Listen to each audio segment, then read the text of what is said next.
Hey, welcome back to Driver 88. Today we have a very special SUV on the channel. It's a delivery of this brand new Range Rover Sport SV Edition 1 that we're going to be looking at from top to toe, as well as taking it for a short drive. It is part of the collection, the Ferrari Collector Australia collection that we've been filming for many years now. There are many Ferraris in it, but this is the first Range Rover I've seen, so I'm quite excited to drive this brand new car and give it a bit of a test. So let's talk performance. The supercharged V8 is now gone. We have a 4.4 litre twin turbo mild hybrid V8 pushing out 626 horsepower, 750 newton meters. With launch control, it does actually turn over 800 newton meters, and 0 to 100 turns up in 3.8 seconds. That is despite the weight being over 2.5 tonne, and we're going to listen to it now. So what do we think about the looks of the new Range Rover Sport? This is the third generation. This one, being the Edition 1, comes in a special color. This is called Flux Silver.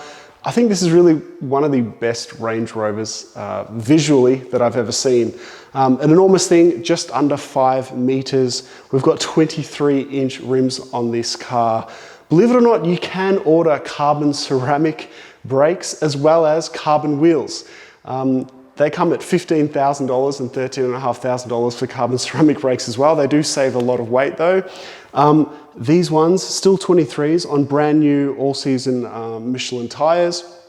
Range Rover says that these can get up to 1.1G cornering, which is quite impressive for such a large car. I am not surprised that this car has essentially saved Range Rover. The L461, along with the Defender this year, Land Rover, or Jaguar Land Rover, had a record revenue of £29 billion, and they made their first profit in 6 years, largely, I think, to how good these cars look. And I think that will continue over the next few years as well. The rear of the car, maybe I like or prefer the look of the rear of the larger, just normal Range Rover, but still very cool. The front is gargantuan, it's like a huge transformer. The interior, though, is something else, and we'll head there now. The new Range Rover Sport definitely comes in a bit of, I'd say, segment of its own. Here in Australia, after taxes, you're looking at $400,000 for the Edition 1. The Edition 2 now is out, and there's just basically, I think, 100 of these made in just the first year of production. In that sort of price range of $400,000, you don't need to put basically many options at all on this car because it already comes with everything being the SV. A Porsche Cayenne GT is now $415,000 for reference. A Bentley Bentayga, just the base version, is about $450,000 before options. So given that it's not really as sporty as a Cayenne GT, and it's also exactly half the price of a Rolls-Royce Cullinan, I guess it kind of sits in its own prestige sort of category. If you're after a Range Rover, this is definitely the top one to get.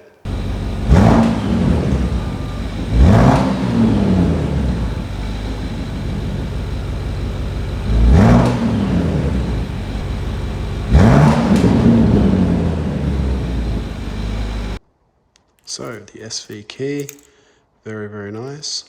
Of course, we have soft closed doors, and they are absolutely enormous doors leading into the SV interior.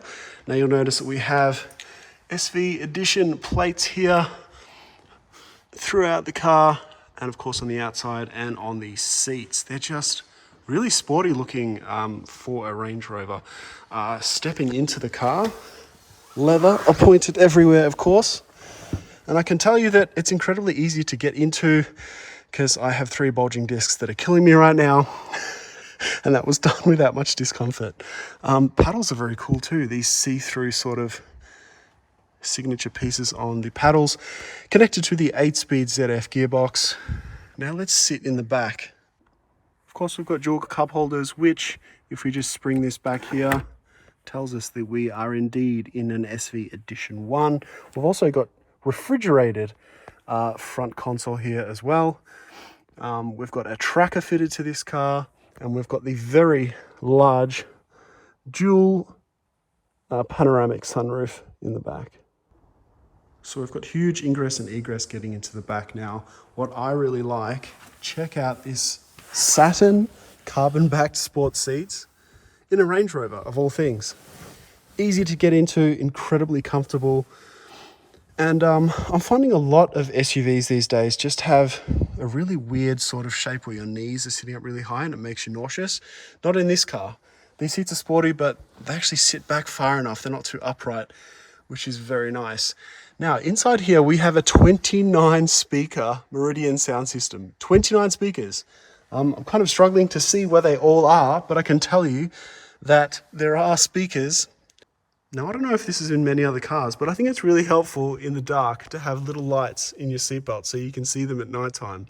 That is cool. You also have a very small or near flat transmission tunnel, which is always quite annoying with some other SUVs. Okay, I have not seen the engine bay in one of these yet, as I frantically try and search for the hook. Where is it? I've got it. All right. Quite a light hood, carbon everywhere. That is nice. Twin turbo hybrid system, huge carbon cover there. Sits relatively far back, I guess, in the chassis. This car, a top speed 290 kilometers per hour, or 180 miles per hour. So very, very cool. Now, this car has all-wheel steering and really, really good reversing camera here. That's quite the sight, with very detailed instructions as to how close you are to things. Now, first, in sitting in this car, things that stand out to me first is the unfortunate amount of piano black, which is very easy to scratch on the center console. This center screen, though, is really, really nice. I like the graphics and I like how responsive it is.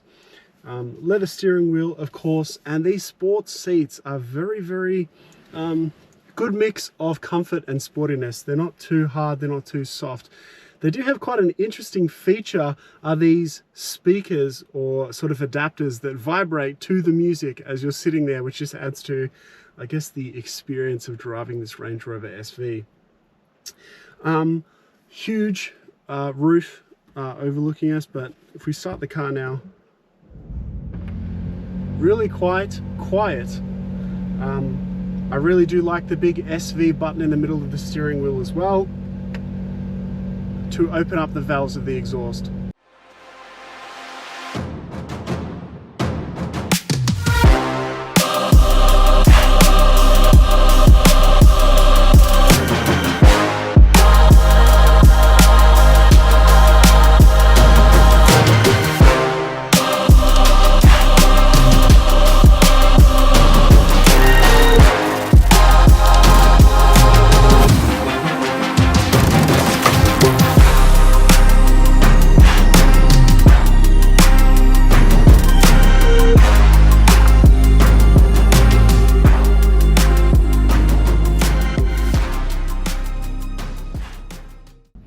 Now, I'm driving knee-deep in Range Rover country. There's more Range Rovers here per capita than probably any other part of Melbourne. So I'm really liking the wider streets because this thing is enormous. It's 2 meters wide, or just over 2 meters wide, and just under 5 meters long.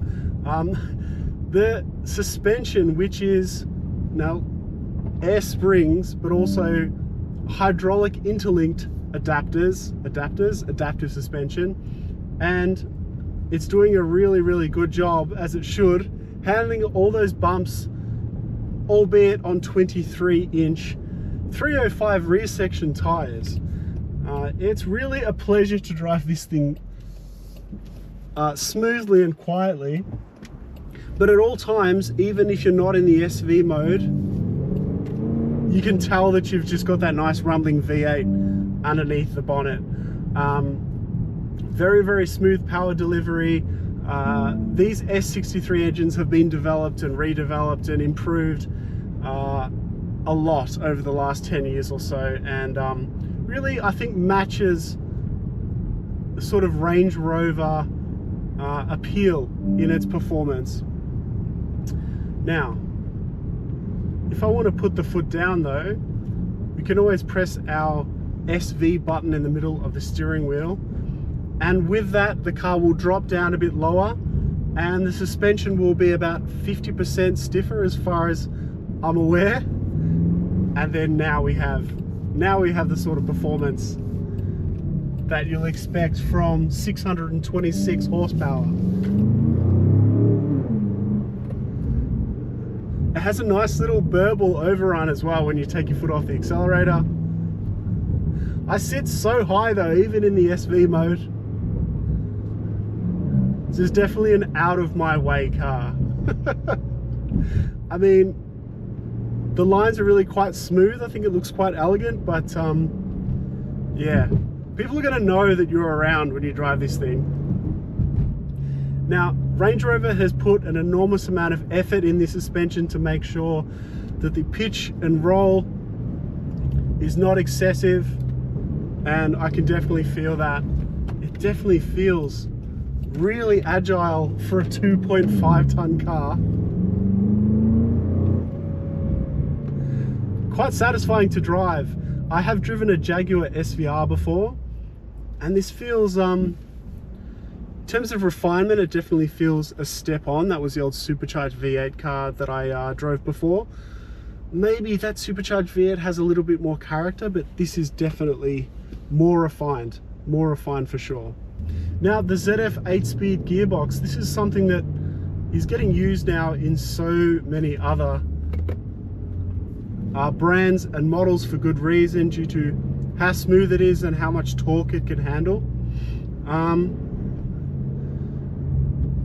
mean, it's maybe not as satisfying to use with these paddles as a dual clutch, but I don't think there would really be a dual clutch in the market that could befit this car's characteristics. Now, in terms of driving around town and in traffic like I am now, incredibly comfortable, really nice. The sound system is just incredible. What I will say is your rear vision camera, you can really see people in a lot of detail who are behind you, which is entertaining. The hybrid nature of this car, you won't even know that this is a hybrid. What you will know is that you've just got a nice amount of torque shove, nice and low in the rev range, and that just helps you get up and going in traffic in these situations where you need to merge quickly, etc. It's absolutely seamless. And one more thing to note, I cannot believe how quiet this car is. So yes, we're on all season tires, but 100 k's an hour on the freeway, you can hear everything I'm saying. I think this is where I probably takes a step away from, say, your Porsche Cayenne GT and the other big three Germans, is in how well it is insulated, where the Mercedes might not be really as quiet or refined on the freeway. This thing with 23-inch tires is just whisper quiet at 100 k's per hour. So in regards to the performance, it definitely feels all of 626 horsepower when you factor in the large weight of this car. And yeah, it comes alive. It comes alive a lot more than I thought. A lot more satisfying to drive than I ever would have imagined, actually. I really would love to take this thing on some mountain roads.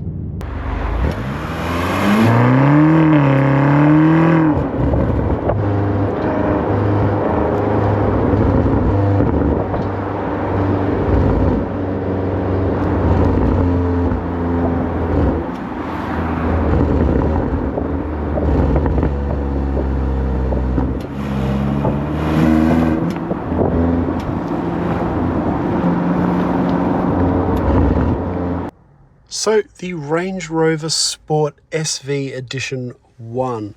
What do we think?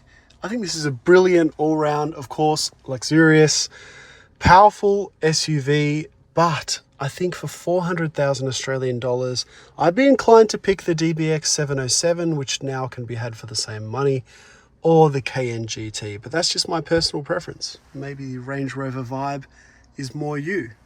Let me know in the comments. This is Driver 88. We'll see you next time.